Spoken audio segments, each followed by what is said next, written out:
आज हम डिस्कस करने जा रहे हैं दिसं, दिसंबर 2022 का टर्मिनल एग्जाम का क्वेश्चन पेपर एमएमटी 001। ठीक है,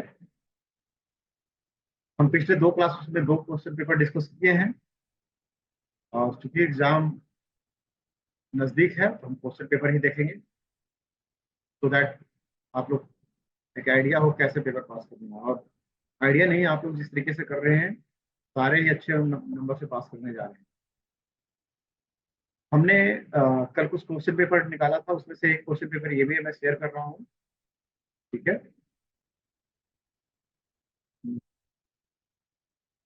ठीक है,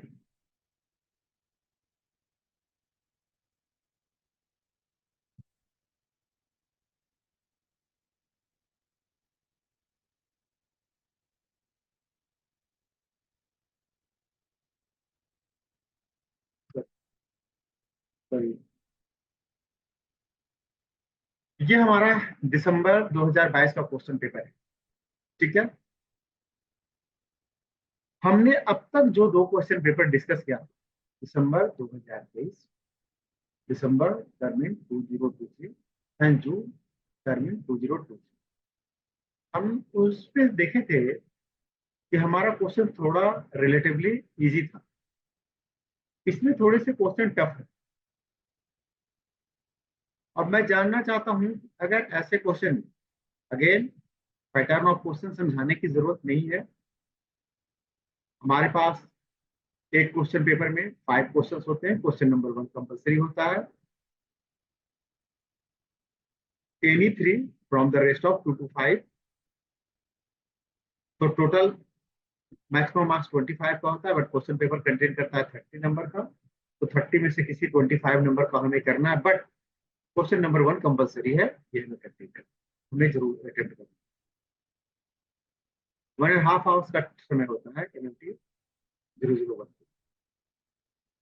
तो पहला ही क्वेश्चन हमें, हम अक्सर देख रहे हैं कि हमारा पहला question code of snippet code देगा। क्या देता है? Code snippet. और क्या कहता है question? Right the output of the following segment of the code. Code segment को कोड स्निपेट भी बोलते हैं। सो पहला क्वेश्चन हमारा है एक मेन मेथड के अंदर, ठीक है, एक इंट कॉन्स्ट एस्ट्रिक। एस्ट्रिक का मतलब क्या होता है? अगर किसी वेरिएबल के आगे एस्ट्रिक लगा हो तो क्या होता है? What mean by asterisk? अगर किसी वेरिएबल के आगे एस्ट्रिक लगा होता है तो उसका मतलब क्या होता है? That variable is a pointer type variable. That variable is pointer type variable. और पॉइंटर टाइप वेरिएबल क्या करता है? It holds it holds the address of another variable. ऐसा काम करता है, ये एड्रेस होल्ड करने का। ठीक है, ये होता है हमारा पॉइंटर टाइप। ठीक है, अभी क्या है कि एक पॉइंटर टाइप वेरिएबल पी के ऊपर इसने रख दिया फाइल। मतलब कहने का मतलब क्या हुआ कि एक मेमोरी लोकेशन जिसका कोई एड्रेस है, उसका एक नाम दिया गया है पी, और पी का भी अपना कुछ एड्रेस है ऐसा। और इस पी के अंदर एक वैल्यू डाल दिया गया है, क्या? फाइल। नेक्स्ट स्टेटमेंट में कहता प्रिंट एफ।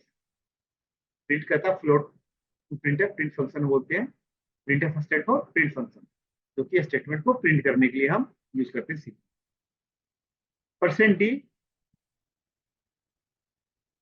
इसलिए as access modifier, sorry format specifier, कि हमारा वैल्यू इंटीजर टाइप का हो, कोई हम इंटीजर आउटपुट चाहते हैं, इसके लिए हम percent D stand for integer.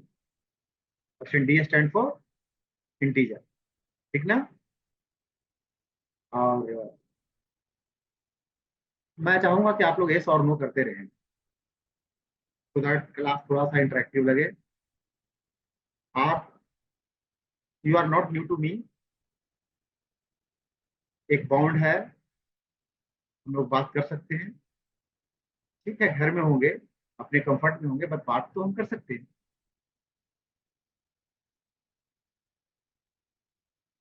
फिर इसके आगे एक ब्रैकेट के अंदर एस्ट्रिक पी को लिखा गया है, मतलब उस पॉइंटर टाइप वेरिएबल को लिखा गया है, और उस ब्रैकेट के ऊपर एक प्लस प्लस यूनरी ऑपरेटर लगाया गया है। ये प्लस प्लस ऑपरेटर क्या करता है? प्लस प्लस ऑपरेटर क्या करता है? What is plus plus operator? Plus plus जो लिखा है उसको कौन सा ऑपरेटर कहते हैं? बोला करो, टाइप करते हो उससे ना बोल दिया करो बच्चे।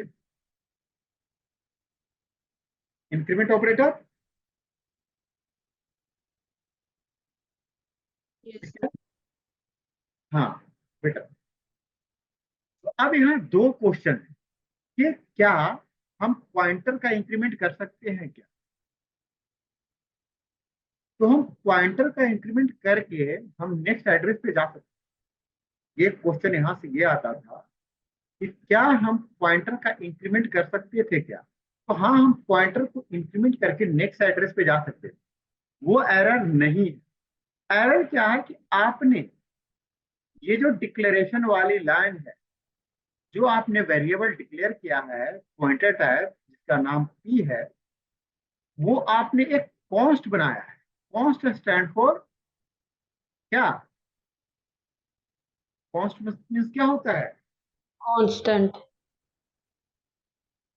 और कांस्टेंट का मतलब क्या होता है? Which values can not be change. Which values can not be changed. तो इसकी वैल्यू आप चेंज नहीं कर सकते, ये एरर है। इस कोड में यहाँ पे एरर। तो आउटपुट में आपको ये बातें लिखनी पड़ेगी, जो बातें हमने क्या बोला, justify your answer with short explanation. तो हमने ये शॉर्ट एक्सप्लेनेशन ही लिखा, this is a pointed variable और this is a constant which can not be change, और हम यहाँ इंक्रीमेंट कर रहे हैं जिसकी वजह से ये चेंज नहीं हो। अब हम एडिटर पे चलते हैं, इस प्रोग्राम को करके देखते हैं। ठीक है।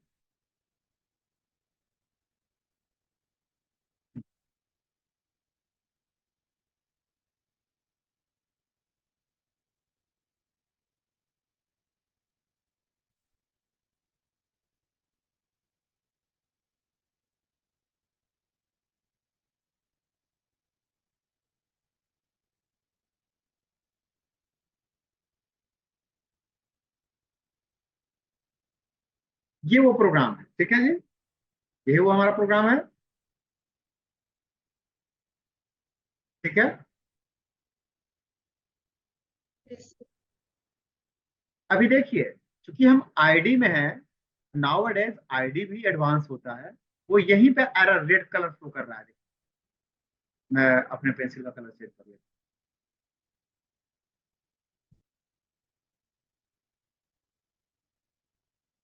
देखिए, यहाँ पे ये एक रेड टिल सा लग रहा है, ये यहीं पे बता रहा है एरर है। फिर भी मैं जानने की कोशिश करता हूँ इसको, प्रोग्राम को कंपाइल करने की कोशिश। ठीक है। देखिए, अब एरर पढ़िए, कंपाइल कंपाइल टाइम में क्या एरर आया से पढ़ें। इस प्रोग्राम को जब हम कर रहे हैं तो कंपाइल टाइम में क्या एरर आ रहा है अपन देखते हैं। ठीक है, क्या लिखा? क्यू Q2 C1 4 21 पे, ये 4 पे, 4 सिर्फ बोल रहा है initialize constant string from int makes pointer from integer without a cast. क्या आप बिना कास्ट के कांस्टेंट बना रहे हैं? एरर कहां पे है? Increment of read only location P. जो आप पी वेरिएबल बनाए हैं वो कांस्टेंट है, वो रीड ओनली है, आप उसमें चेंजेस नहीं कर सकते हैं जब हम कांस्टेंट बनाते हैं। हाँ, एक क्वेश्चन और यहाँ रेज होती है कि जब हम कोई कांस्टेंट बनाते हैं उसको हम बोलते हैं रीड वैल्यू वैल्यू बनाना। आपको अगर कोई बोले कि आपको प्रोग्राम में एक रीड ओनली बनाना है, तो आपको मतलब कि कांस्टेंट बनाना है। तो ये कांस्टेंट क्या है? ये रीड वैल्यू वैल्यू है, लोकेशन। जिसको हम इंक्रीमेंट करना चाह रहे थे, इसलिए एरर। वार्निंग ये है कि भैया आप किसी मेमोरी लोकेशन को कांस्टेंट नहीं बना सकते, आप पॉइंटर टाइप को कांस्टेंट नहीं बना सकते, ये गुड प्रैक्टिस में नहीं है। बट वार्निंग क्या है, एरर क्या है, आप उसको इंक्रीमेंट करना चाहिए, तो इसका एरर है। समझ में आया? आपको क्या आउटपुट लिखना है, आपको एरर लिखना पड़ेगा, और ये भी साथ लिखना होगा कि हम कांस्टेंट को पॉइंटर को कांस्टेंट डिक्लेरेशन नहीं करते। क्लियर हुई बातें? क्या अब आप ये आंसर शीट में लिख सकते हैं? Yes, sir. Yes, sir.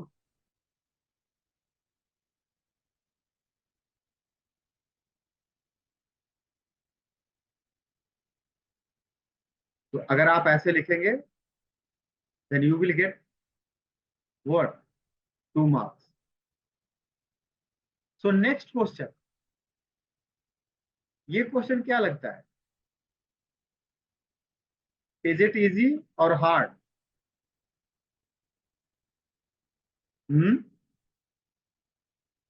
हमने स्टेटमेंट देखा, फॉर लूप देखा,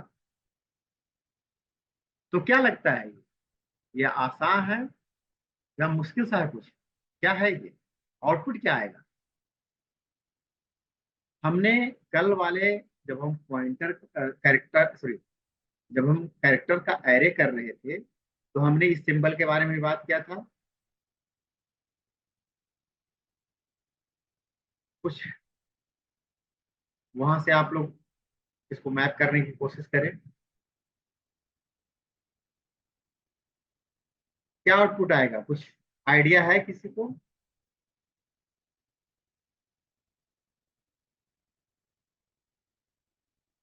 my question to you is,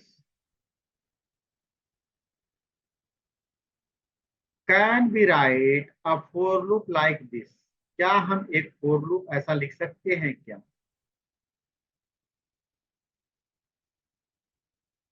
अगर मैं एक और सवाल पूछूं आपसे कि what is syntax of for loop, for loop का सिंटैक्स क्या होता है, क्या आप लोग बताएंगे?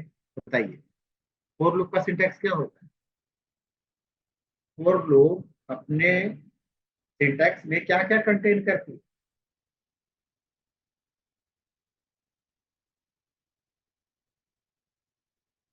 जवाब दीजिए।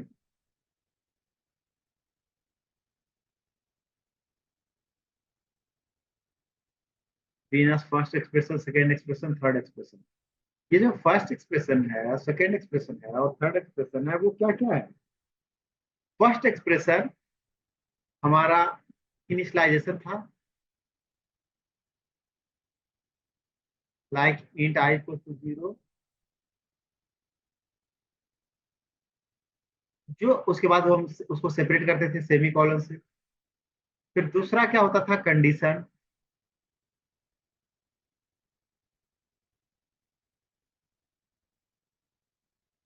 ठीक है। और तीसरा क्या होता था, उस कंडीशन पे इंक्रीमेंट और डिक्रीमेंट, इंक्रीमेंट ओब्लिक डिक्रीमेंट, ऐसा ही, ठीक है, बिल्कुल सही, ठीक है। दो ही बच्चा जवाब दे रहा है, बाकी लोग क्या है? सो कोई ऐसा ही फोर लूप लिख सकते हैं क्या जहां पे इनिशियल कंडीशन नहीं है? देखो इस स्टेटमेंट में इनिशियल कंडीशन है क्या? आपके क्वेश्चन पेपर में ये जो क्वेश्चन है, उसमें इनिशियल कंडीशन है क्या फोर लूप के अंदर?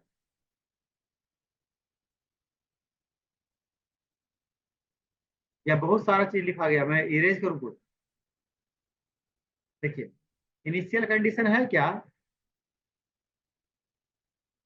No, no. तो क्या हम कोई फोर लूप बिना इनिशियल कंडीशन के लिख सकते हैं या नहीं?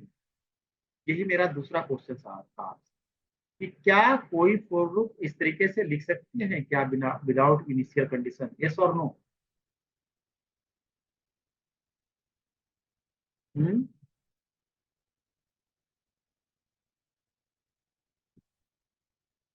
लिख सकते हैं क्या? No sir. स्वाति जी ने बोला नो सर, बीनस मिश्र नो सर।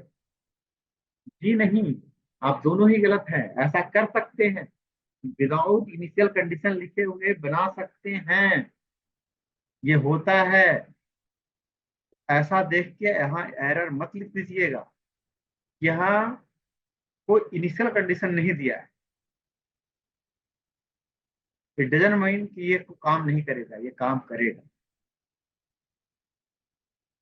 इनिशियल कंडीशन नहीं है, कोई बात नहीं। आगे की कंडीशन में जो है, देखिए इनिशियलाइजेशन नहीं है, आगे जो कंडीशन है उसमें क्या लिखा है, एस्ट्रिक।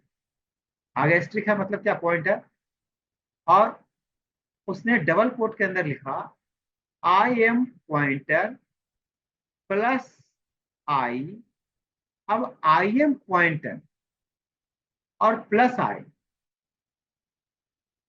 ये कैसे एब्लेट करेगा?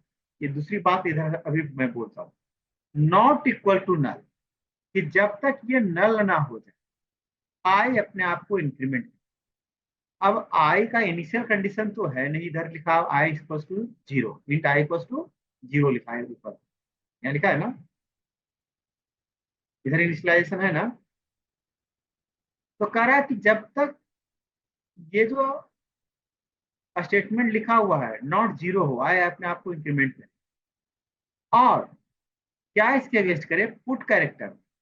जैसे हम स्कैनफ लिख, सॉरी प्रिंटफ लिखते हैं ना, प्रिंट फंक्शन स्टेटमेंट को प्रिंट करने के लिए, ऐसे कैरेक्टर को प्रिंट करने के लिए हमारे पास होता है पुट कैरेक्टर।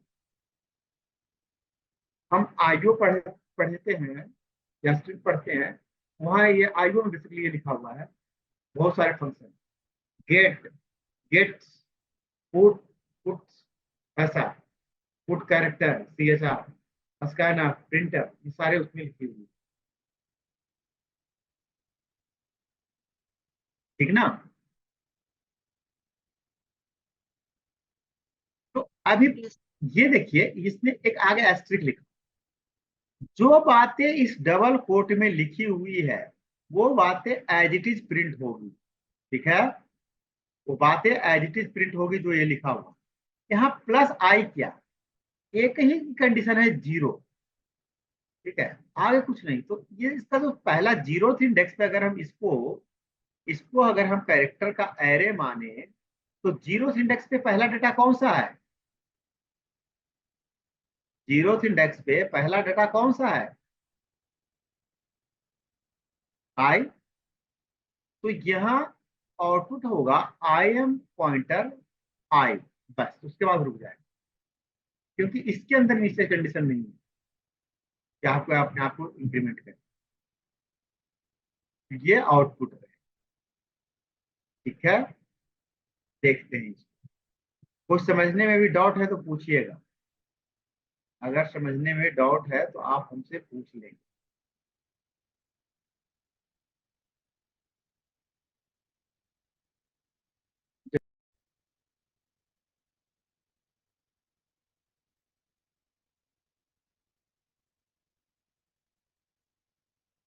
अभी हम दूसरा वाला देखते हैं। ठीक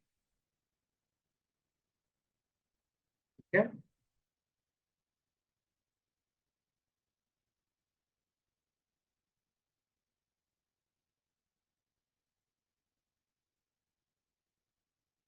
आज हम थर्ड क्वेश्चन पेपर डिस्कस कर रहे हैं। आप में से जो भी क्लास में है, क्या नहीं लगता है कि आप सब लोग पेपर पास होने जा रहे हैं अच्छे नंबर से, क्योंकि आपको क्लियर नॉलेज हो चुका है कि कैसे सोल्व करें।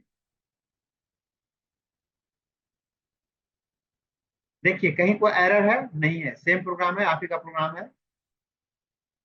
क्योंकि इस तरीके का पिछले दो क्वेश्चन पेपर में ऐसा कोड स्नैपिट नहीं था, इसलिए मुझे लगा कि ये भी आपको मैं बता देनी चाहिए, इसलिए मैं आज का क्लास एट रैंडम मैंने प्लान कर लिया है कि आपको बुलाया जाए।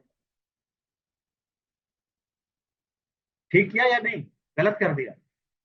आप लोग का समय कहीं कुछ नष्ट तो नहीं हो गया? No sir.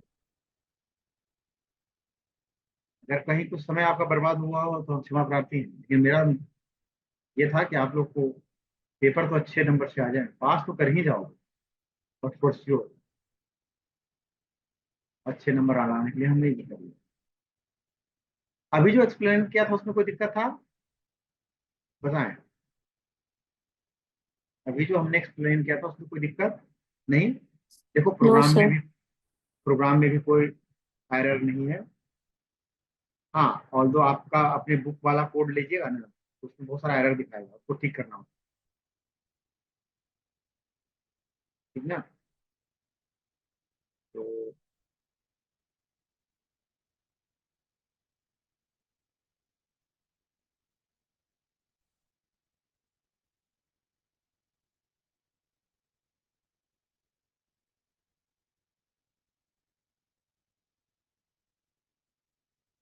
तो अपन रन करते हैं। देखो क्या आया, आई एम अ पॉइंटर।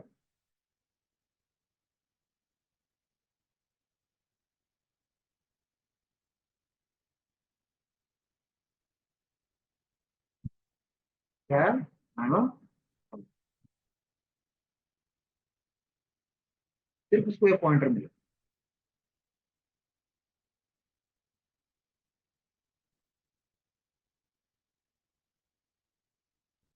इसका आउटपुट क्या था, आई एम अ पॉइंटर। ऐसा नहीं कि कोई एरर है, देखो हमने फॉर लूप का कोई इनिशियल कंडीशन नहीं है यहाँ पे।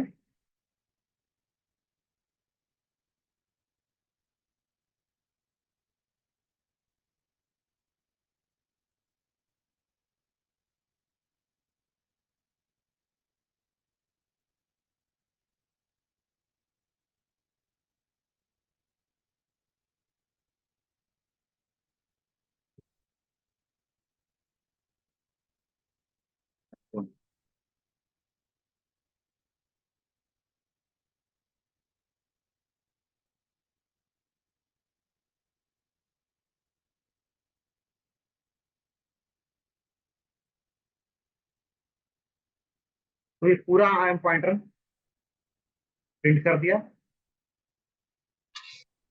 सर वो एक लाइन में लिखा है ना, फॉर, और वो I am a pointer plus I, इस लाइन में एक्सक्लेमेटरी लगाने से क्या हुआ आगे?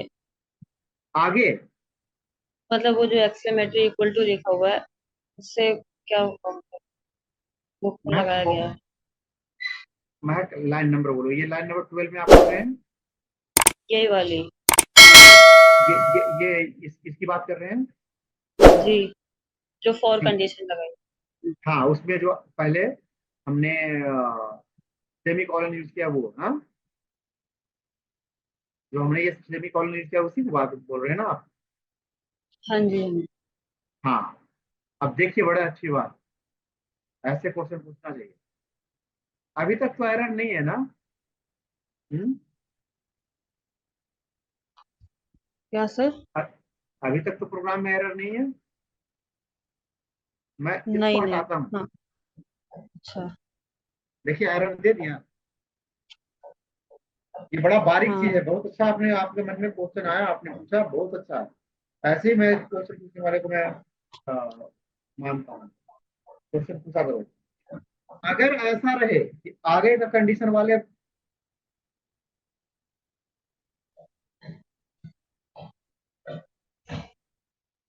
एक दशमलव,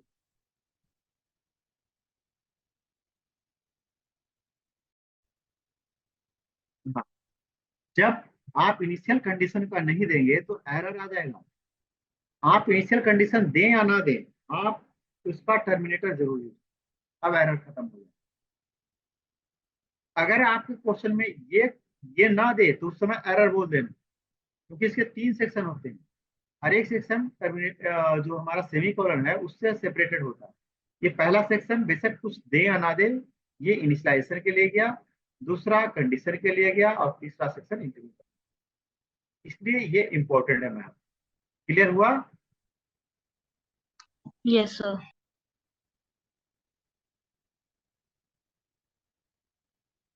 तो कभी भी ऐसा कोड आएगा तो अपन को फंसना नहीं है, पूरे नंबर लेके जाना है। अच्छा, ये दोनों कोड भी देता जाऊं क्या आप लोग को चैट में? क्योंकि आपका जो क्वेश्चन पेपर वाले उठाइएगा ना, उसमें कहीं ना कहीं एज इट इज नहीं लिखा हुआ है, वो अलग अलग सिंबल उठा लेगा।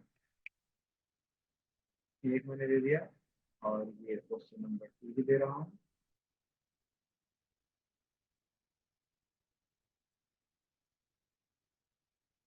सेट में डाल देती,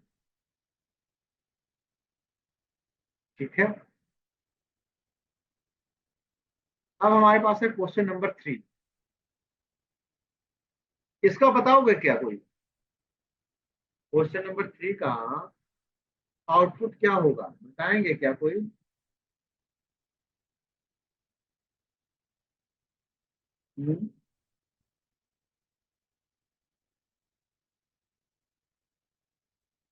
क्वेश्चन नंबर 3 क्या आउटपुट आएगा, बताइए, ट्राई कीजिए एटलीस्ट।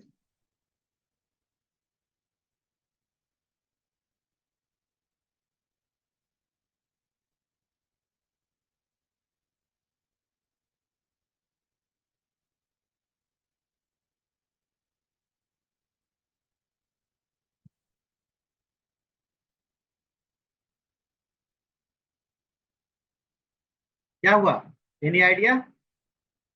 क्या हम ऐसा कोई क्वेश्चन किए थे क्या? ये क्या हो रहा है, करें इस क्वेश्चन को?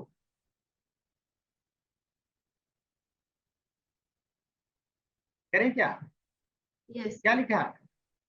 int n equals to 1 to 3, x equals to 0। एक लूप लिया है, n ग्रेटर देन 0, जब तक n 0 से बड़ा रहे क्या करे? x equals to, sorry, x plus equals to n modulus 10। जब हम n मॉडुलस 10 करेंगे तो क्या आएगा? n मॉडुलस 10 करेंगे तो क्या आएगा? रिमाइंडर। मॉडुलस क्या करता है? रिमाइंडर लेता है। मॉडुलस क्या करता है? अगर हम 1 2 3, n जो हमारा 1 2 3 है, और इसका मॉडुलस अपन 10 से करते हैं, तो रिमाइंडर क्या आएगा? आएगा।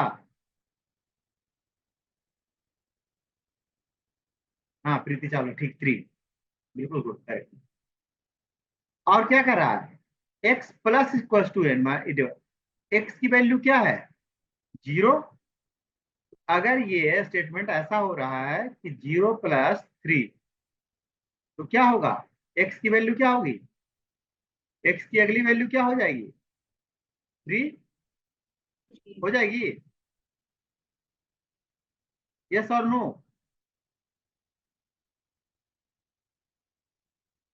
यस और नो? Yes sir. हाँ। अगला स्टेटमेंट मैं इस तरफ लिख रहा हूं क्योंकि उधर जगह नहीं है। फिर कहता है n डिवाइड बाई 2। अब n, जो कि अगेन इस 1 2 3 है, और उसको डिवाइड करेंगे 10 से। अगर n 1 2 3 को डिवाइड करेंगे 10 से तो क्या बचेगा? तो क्या बचेगा? 12। 12। 12 ही बचेगा ना। अभी 12 0 से बड़ा है या छोटा है? 12 0 से बड़ा है या छोटा है?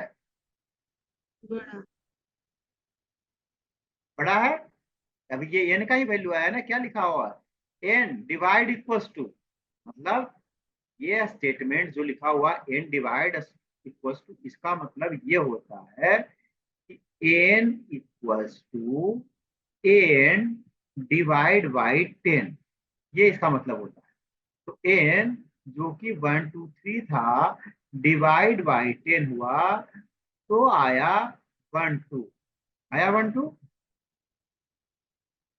12 आया ना, जो कि इसकी वैल्यू हुआ, और 12, वो 12 भी उसी n की वैल्यू हुई।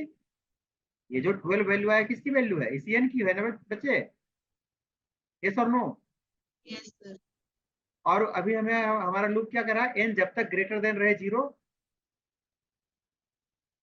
अभी एक बार और लूप चलेगा। यस और नो? अब फिर से होगा n मॉडुलस बाई 2। अभी n क्या है, 12 है। 1, 12 मॉडुलस 10 क्या आएगा, 2। 2, और अब क्या होगा, 3 प्लस 2 विच इज 5। x की अब वैल्यू क्या हो गई, 5। फिर से इस स्टेटमेंट पे आया, यहाँ फिर से यही बात हो रहा है। n जो कि 12 है बाई 10 कितना आएगा, 1 बचेगा, यस और नो, 1 बचेगा। अभी भी 1 0 से बड़ा है या नहीं,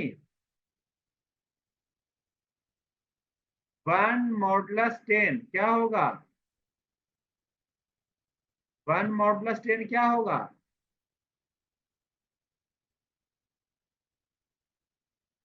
1 मॉडुलस 10 क्या होता है, 1 का मॉडुलस क्या होता है, बोलिए। हाँ जी 1 होगा जी, यस और नो। हाँ 1, प्रीति चावला गुड। तो अब क्या हो जाएगा, 3 प्लस 2 प्लस जो हुआ है 5 प्लस 1 क्या हो जाएगा, x की वैल्यू 6। अब फिर से करेगा n बाई 10, n 1 बाई 10 कुछ नहीं होगा, कहानी खत्म है। और लूप टर्मिनेट कर जाएगा, और जब इस x को प्रिंट कर रहा है यहाँ पे तो क्या आएगा वैल्यू 6। आया वैल्यू 6। Yes sir. तो यही तो आपको आउटपुट निकालना है, यही तो आपको बताना है। हो गए 6 नंबर कंप्लीट। और देखिए हम लोग 11 स्टूडेंट के 11 पार्टिसिपेंट के साथ ये सेशन शुरू किया था, 2 चले भी गए, 9 बच गए। देखिए आपके साथ इतना मेहनत करने पर भी आप लोग नहीं रुकते हैं, तो थोड़ा सा तो मीटिंग रखते हैं। लगता है कहीं हम जबरदस्ती तो नहीं आपको पढ़ा रहे हैं। हाँ ऐसा तो नहीं है जी।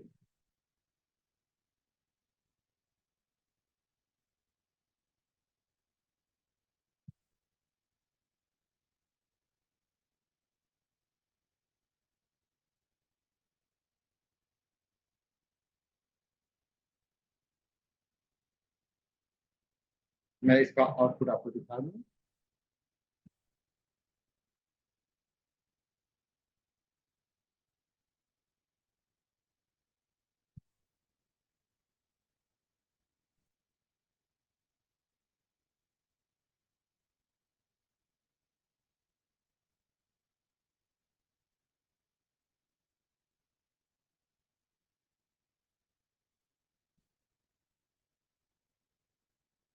और ये मैं सेम एग्जांपल में किसी बच्चे को समझा गया।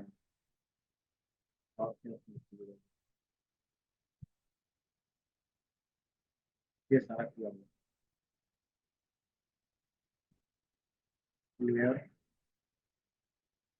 जीसीसी।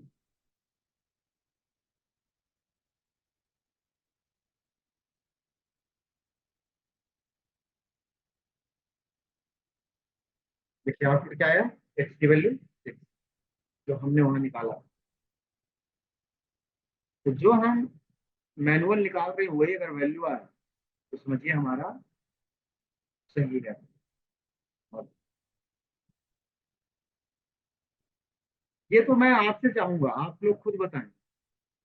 मैंने आपको क्लास में भी ये प्रोग्राम बताया था। देखिए क्या आउटपुट होगा इस प्रोग्राम का, ये क्वेश्चन नंबर 4 और क्वेश्चन नंबर 5 बिल्कुल क्लास में करवाया हुआ क्वेश्चन।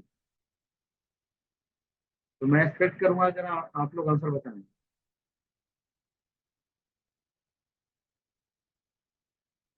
क्या आउटपुट आएगा यहाँ पे,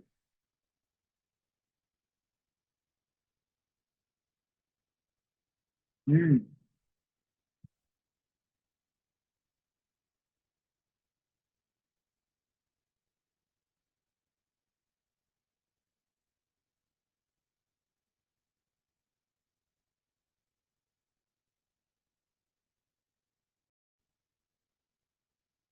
बिल्कुल सही, दोनों का आंसर सही है।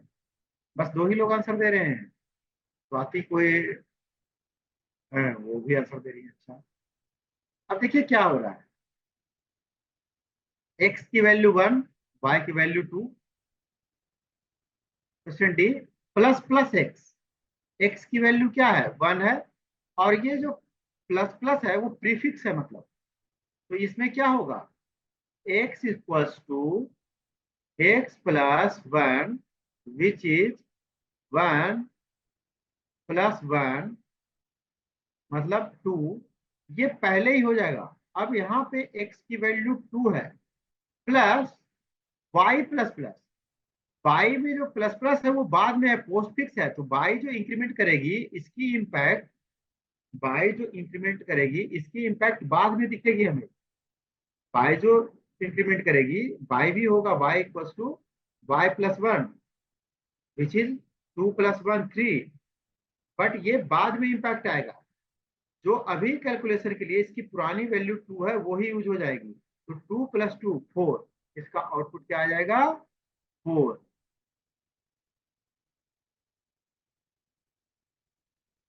ठीक है, गुड प्रीति। आज हर्षिता रिप्लाई नहीं कर रही, क्या बात है, तुम ऐसे ही तो ज्वाइन नहीं कर गए हो। सर ज्वाइन कर रही हूँ सर। आंसर आना चाहिए था भाई। जी वेरी गुड, समझ में आया, इजी टू अंडरस्टैंड है।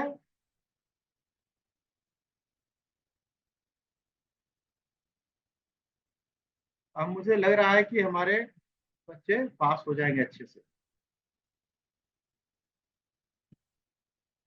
क्वेश्चन नंबर 5,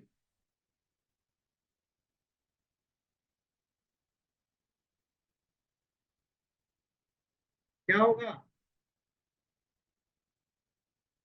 आई की क्या वैल्यू आएगी,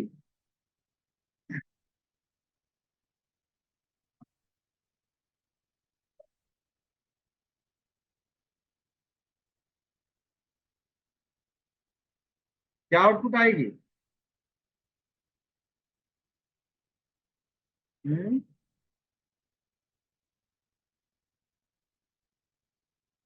क्या आउटपुट आएगी, बताइए।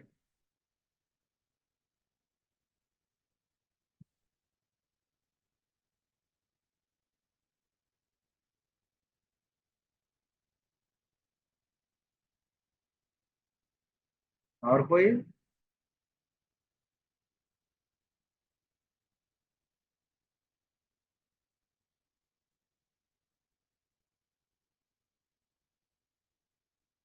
कंटिन्यू स्टेटमेंट क्या करता है,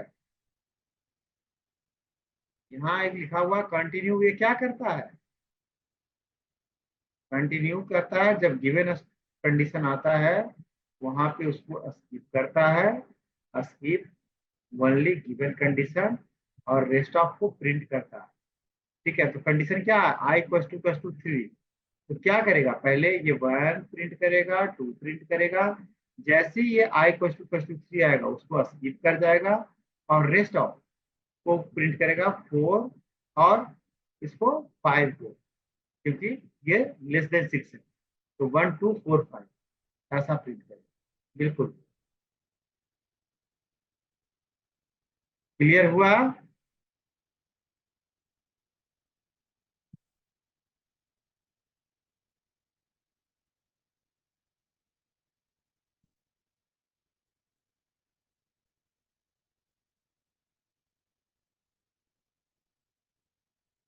क्लियर हुआ ये चीजें। यस। अब अपन चले इधर, write a function in C to check whether the input string constant consists of, sorry, string consists of at least one vowel in lower case। ये हमारा उसमें वोवेल है या नहीं लोअर केस में। तो हम अभी एक प्रोग्राम देख लेते हैं जिसमें चेक कर लेंगे कि हमारा वोवेल है या कॉन्सोनेंट है। अच्छा, what is difference between binary tree and binary search tree? Construct a binary search tree, BST of BC। हमने वो नोट्स दिया है, उसको आप रेफर कीजिएगा, उससे ये बन जाएगा। अभी इसका प्रोग्राम हम अभी देखेंगे।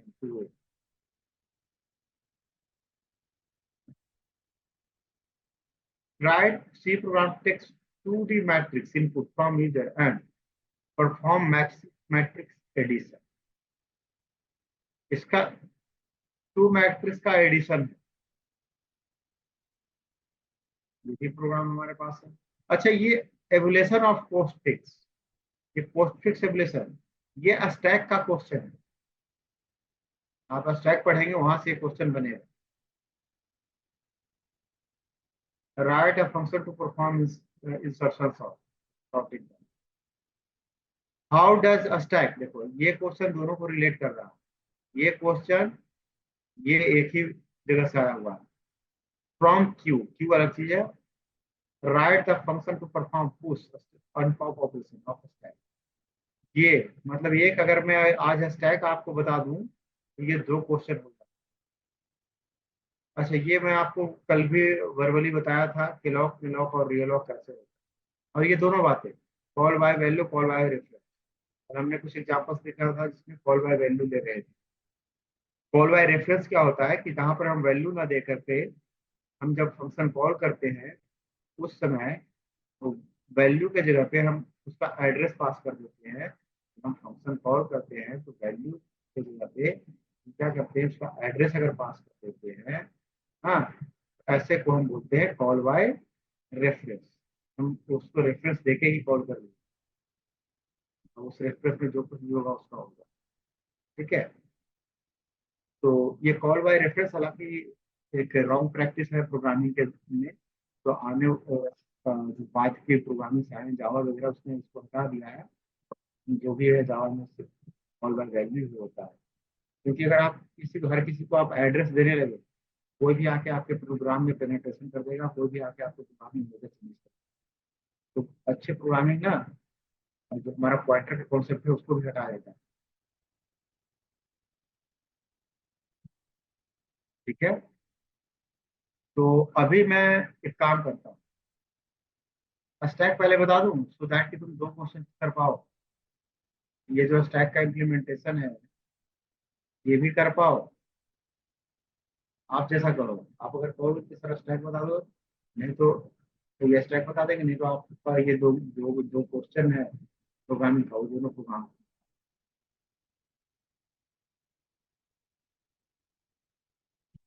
बताएं अपने चॉइस से बताएं। ओहो, ये तो पूरा रिकॉर्डिंग ही रुक गया। चलो, तो ये हमारा एक्सप्रेशन है। अब हमारे घर एक्सप्रेशन 3 तरीके का होता है, इनफिक्स, पोस्टफिक्स और प्रीफिक्स। इनफिक्स, पोस्टफिक्स और प्रीफिक्स। इनफिक्स में क्या होगा, इनफिक्स में एक्सप्रेशन जो ऑपरेटर रहेगा वो ऑपरेंड के बीच में रहेगा, इसलिए बोलते हैं इसको इनफिक्स। इनफिक्स में क्या होता है, operator are use in between operand. Operator operand के बीच में रहता है, इसको बोलते हैं इनफिक्स। लाइक दिस, एक ऑपरेंड ऑपरेंड है ए, दूसरा ऑपरेटर है प्लस, तीसरा ऑपरेटर है बी। ऐसा अगर आए, ऑपरेटर बीच में आए, तो इसको बोलते हैं इनफिक्स होना। ठीक है, इसको क्या बोलते हैं, इनफिक्स होना। क्लियर।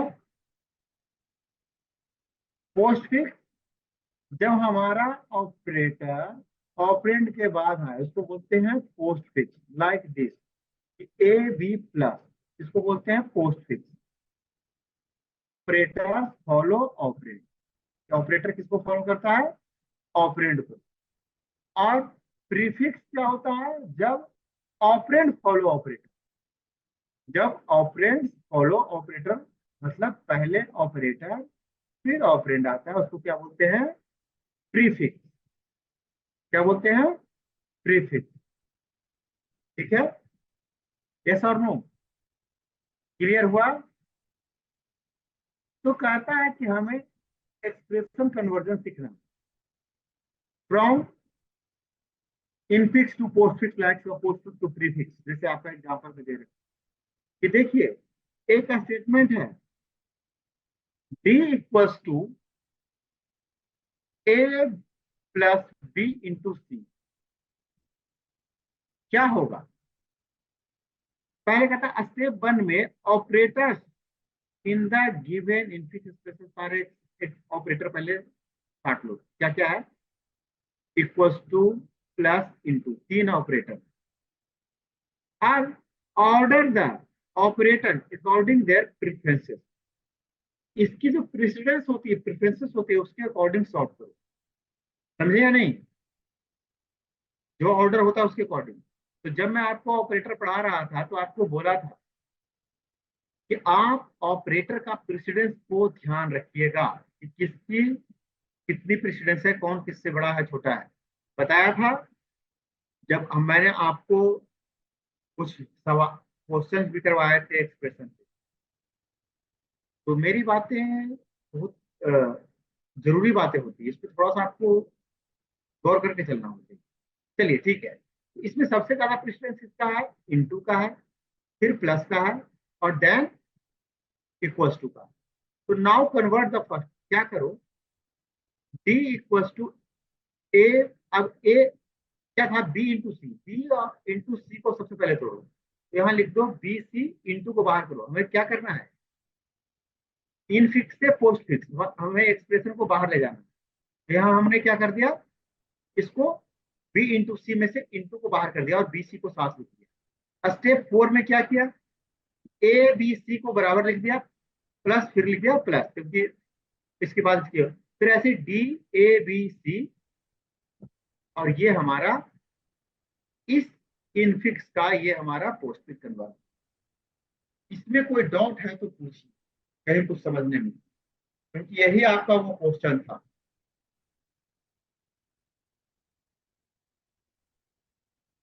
समझना बहुत ही जरूरी है, ये आपका क्वेश्चन है सर, यही आपका क्वेश्चन है। देखिए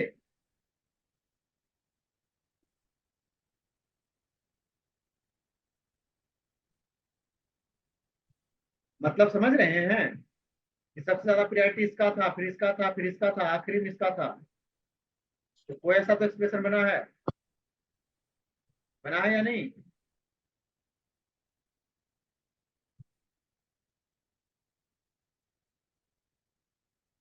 ये चीजें समझ में आई है या नहीं, आप मुझे बताएं।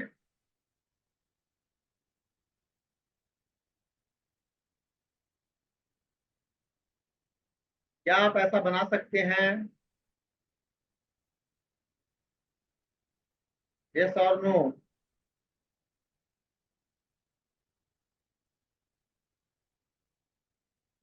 जवाब ही नहीं देते हैं। इसी का इनपुट में, sorry, infix to postfix conversion using stack data set, या एक स्टैक के थ्रू कैसे करते हैं? ये हमने अभी डायरेक्ट देख लिया था एक्सप्रेशन कन्वर्जन। अब ये अपन स्टैक के थ्रू कर रहे हैं। क्या कर रहे हैं? ए प्लस बी इंटू सी माइनस सी। देखिए ये कैसे होगा, ठीक है? चलिए ऐसा स्टैक लेंगे, इनिशियल स्टैक एम्प्टी है, तो जब भी स्टैक के अंदर तो ऐसा ब्रैकेट आएगा, उसको पुश करेंगे, इंसर्ट करेंगे ए को, ए चूंकि ऑपरेंड है इसको बाहर कर देंगे, फिर इंटू को लेंगे, ठीक है, सॉरी प्लस को लेंगे, फिर बी आएगा, बी ऑपरेंड है, ऑपरेंड को हमेशा बाहर कर देते हैं, इसको बाहर कर देंगे, फिर अपन सबको बाहर कर देंगे, ए बी प्लस लिख देंगे, फिर स्टैक में आया इंटू, इंटू को क्या है ऑपरेटर, इसको अंदर रखेंगे, फिर ये आया, फिर सी आया, सी को बाहर कर देंगे, फिर माइनस आया, माइनस ऑपरेंड है इसको रख लेंगे, डी आया बाहर कर देंगे, फिर इन दोनों को बाहर करेंगे, इसका आएगा A B plus C D minus into, ये इसका है। तो इस तरीके से स्टैक का हम कन्वर्जन करते हैं, इस तरीके से हम स्टैक को कन्वर्ट करते हैं, ठीक है? यूजिंग स्टैक हम इनफिक्स को पोस्टफिक्स करते हैं, या कोई भी कन्वर्जन, पोस्टफिक्स बहुत सारे कन्वर्जन है, आप देखिएगा एग्जांपल्स है। आपको कुछ समझ में आया या नहीं? क्या कुछ समझ में आया? यस और नो?